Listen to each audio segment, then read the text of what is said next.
subscribe supaya video saya selanjutnya teman-teman tidak ketinggalan. Terima kasih, langsung saja. Check it out.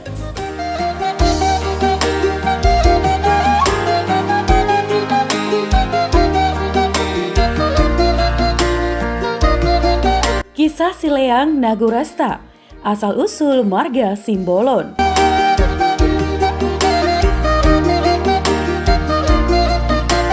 Alkisah teman, Opung mulai jadi Nabolon yang berkuasa menurut kepercayaan orang Batak di masa lampau yang konon katanya bertempat tinggal di langit, memiliki 10 orang anak, 3 laki-laki dan 7 orang perempuan. Yang tercantik di antara ke-7 anaknya yang perempuan adalah si Boru Leang Nagurasta. Dia pula lah yang bungsu dari ke-10 bersaudara anak Opung mulai jadi Nabolon.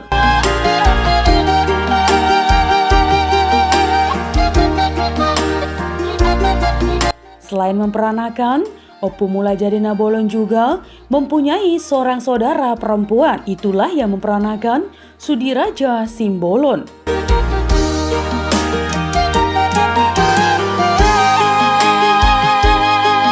Iya teman, dimulai dari peristiwa Sudiraja Simbolon pergi berburu ke lembah Bukit Pusubuhit. Dalam perburuannya itu, dia melihat seekor burung terkukur yang amat cantik, sehingga timbul keinginannya untuk menangkap dan membawa pulang burung tersebut. Sayangnya teman, tidak mudah untuk mendapat burung itu.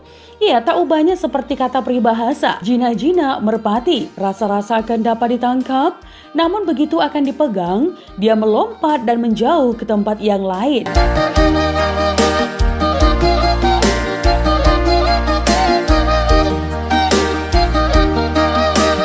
Ya, begitu asiknya Sudiraja mengejar burung itu teman. Dari sebuah tempat ke tempat lain. Dengan tidak disadarinya, dia telah sampai ke puncak bukit. Di sana didapati sebuah tempat permandian. Tempat putri-putri Opung mulai jadi Nabolon berenang dan berkecimpung bersukaria.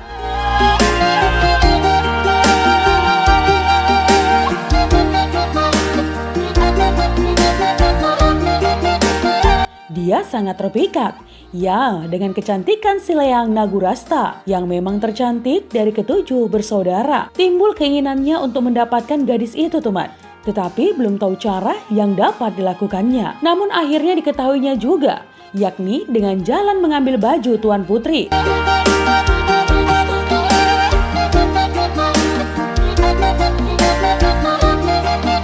Dalam versi lain, Sudiraja menceritakan hal pemandian tersebut kepada orang tuanya, tetapi dia dilarang untuk pergi ke sana.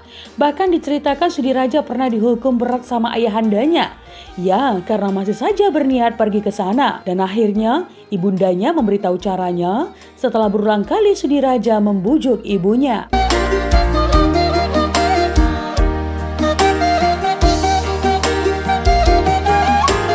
Nah teman, adapun baju bagi putri-putri itu selain penutup tubuh juga bertugas sebagai sayap untuk terbang ke langit ke tempat asalnya. Makanya jika baju itu sempat diambil orang, maka tertutuplah jalan untuk pulang ke langit dan tinggallah di bumi seperti manusia biasa lainnya. Hal inilah yang rupanya diketahui oleh Sudiraja teman. Begitulah, ketika mandi sudah selesai, maka ke-7 putri itu naik ke darat dan masing-masing mengambil dan mengenakan bajunya. Ya, hanya si Leang Nagurasta yang tidak melihat bajunya.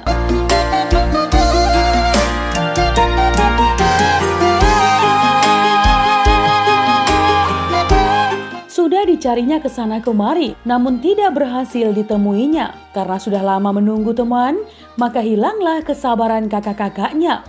Maka diputuskanlah untuk meninggalkan si bungsu, dan yang lain terbanglah ke langit. Alangkah sedihnya perasaan si Leang Nagurasta karena kakak-kakaknya meninggalkannya sendiri. Dan ketika Nagurasta dalam suasana sedih dan bingung itu, muncullah Simbolon memperlihatkan baju yang hilang, tetapi tidak dengan maksud untuk mengembalikan. Terkejutlah putri itu mengetahui bajunya ada di tangan seorang pemuda. Dicobanya meminta, namun si pemuda tidak mau menyerahkan.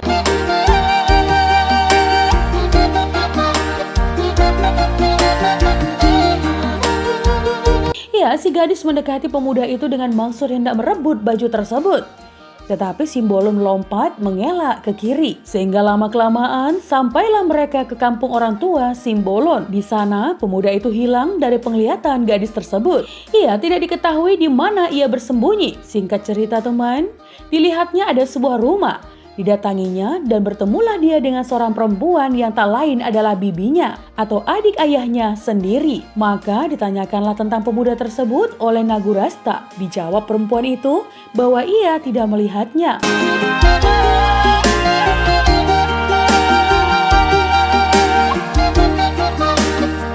Kemudian diajaknya lah Nagurasta tinggal di rumahnya, teman. Akan halnya Sudiraja, setibanya di rumah, segera menyembunyikan baju Nagurasta yang diambilnya dan segera berbuat pura-pura tidur. Nah teman, baju itu disembunyikannya di dalam sondi. Dia mempunyai sejenis kepandaian, dapat mengubah wajah sehingga tidak mudah dikenal orang.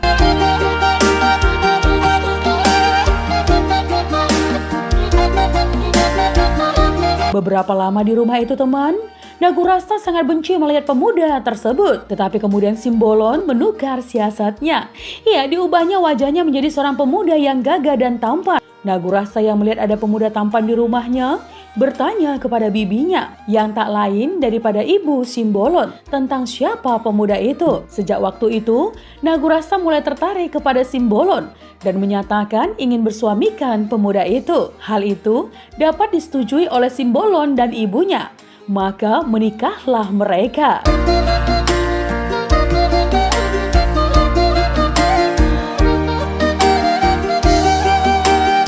Singkat cerita teman, mereka memperanakkan dua orang. Seorang laki-laki dan seorang perempuan. Yang laki-laki anak paling tua bernama Simbolon Tua Nahoda Raja. Dan yang kecil anak perempuan bernama Simombang Tua.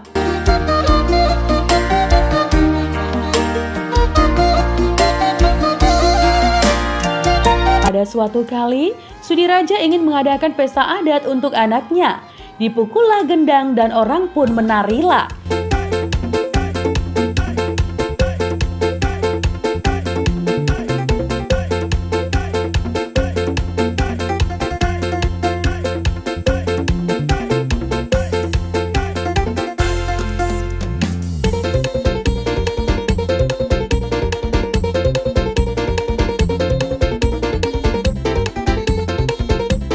Namun yang paling menarik dari semua itu adalah si Leang Nagurasta. Ya, dia menarik karena cantiknya yang tetap saja seperti waktu gadisnya. Dan dia juga menarik karena dia pandai menari di antara orang-orang yang sedang menari di tempat pesta tersebut.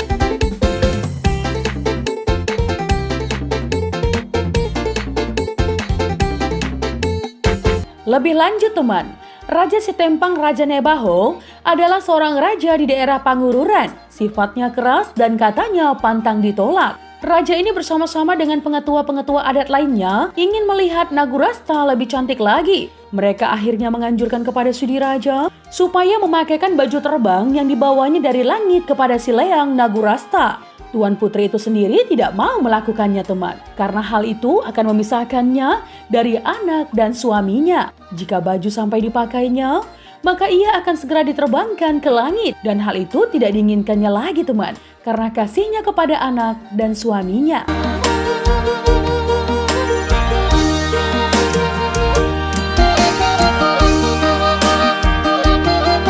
Raja Sitempang tetap mendesak dan sebagai usaha pencegahan supaya Nagurasta tidak diterbangkan, maka disuruhnya lah membuat penutup tempat pesta itu dengan langit-langit 7 lapis. Sesudah itu teman, dipakaikanlah baju itu kepada Nagurasta. Ia menerima perlakuan itu dengan perasaan teramat sedih. Diciumilah dan ditangisinya lah anaknya, dan dia pun menari kembali. Memang sesudah memakai baju itu, kecantikannya bertambah berlipat ganda dan tariannya tambah lebih mempesona para penonton yang hadir di tempat itu.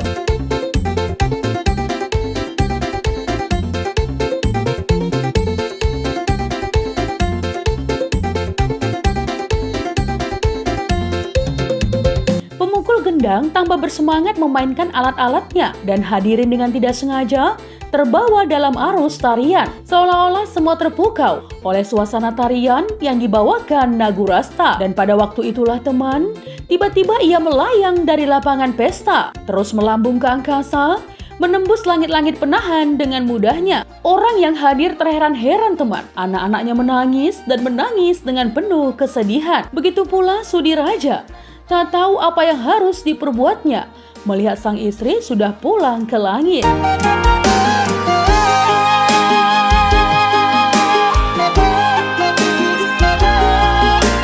Di langit, Nagurasa kembali menemui orang tuanya dan saudara-saudaranya yang sudah lama ditinggalkannya. Tetapi mereka semua tidak sudi lagi menerimanya di tengah-tengah mereka. Agaknya mereka menganggap si Layang Nagurasta sudah tidak sesuci semula karena sudah bercampur dengan makhluk manusia di bumi. Sebagai jalan penyelesaian, Oppu Mulajadi Nabolon menyuruh Nagurasta untuk pindah ke bulan dan bertempat tinggal di sana. Hal itu dipatuhi oleh Nagurasta.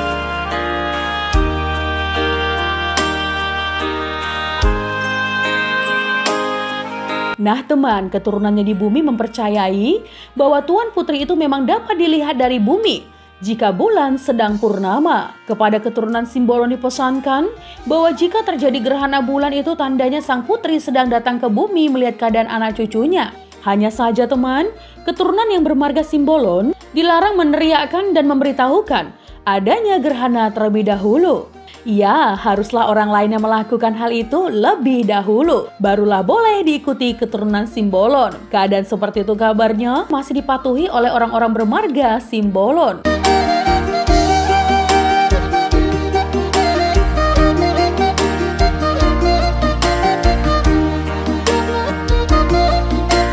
Nah teman, itu tadi adalah kisah si Layang Nagurasta, asal-usul marga Simbolon. Jika ada kesalahan dalam penyampaian legenda, mohon dimaafkan ya teman. Untuk kritik dan saran yang membangun, langsung saja tinggalkan di kolom komentar. Menjadi bijak, menjadi cermat itu penting. Terima kasih teman.